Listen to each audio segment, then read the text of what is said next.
We have a master's and a PhD program in industrial organizational psychology that have been up and around for the last several years. We have students coming from all over the country to study in those programs because they, just like us, are passionate about changing the way that leaders develop and the way that we look at what work is about, and trying to change that for the next several decades to come.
As a faculty member to work with great students who are committed like I am to improving people's welfare in organizations and doing it in a way that's based on solid evidence rather than relying on our own biases, assumptions, things that we think are true but may actually not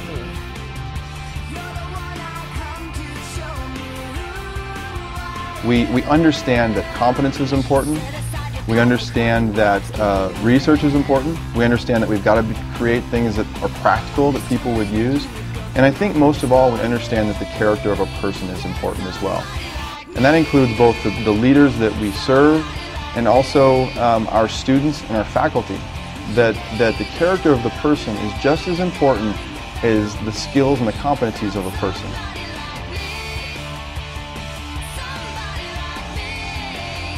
One of the things we emphasize as part of our program is the practice of biopsychology.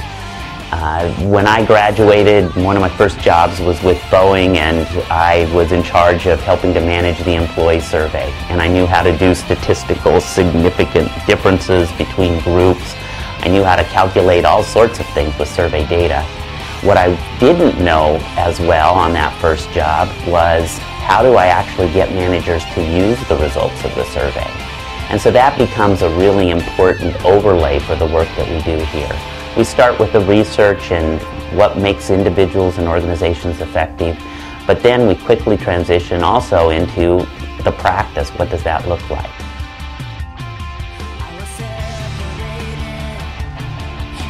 So at Seattle Pacific University, you understand the interpersonal dynamics of what motivates you and your thoughts about leadership and management. You understand the interpersonal about how you get along with other people to be more effective. And finally, how you work within a larger system like an organization.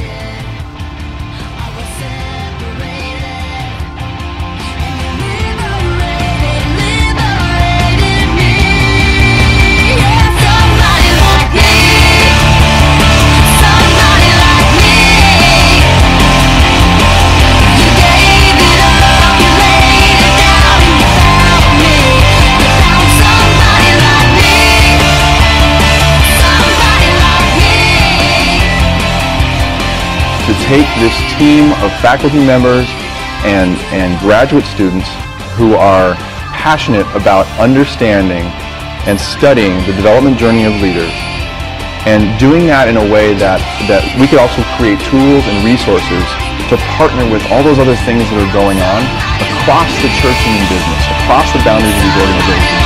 That's the dream for what we would like to do.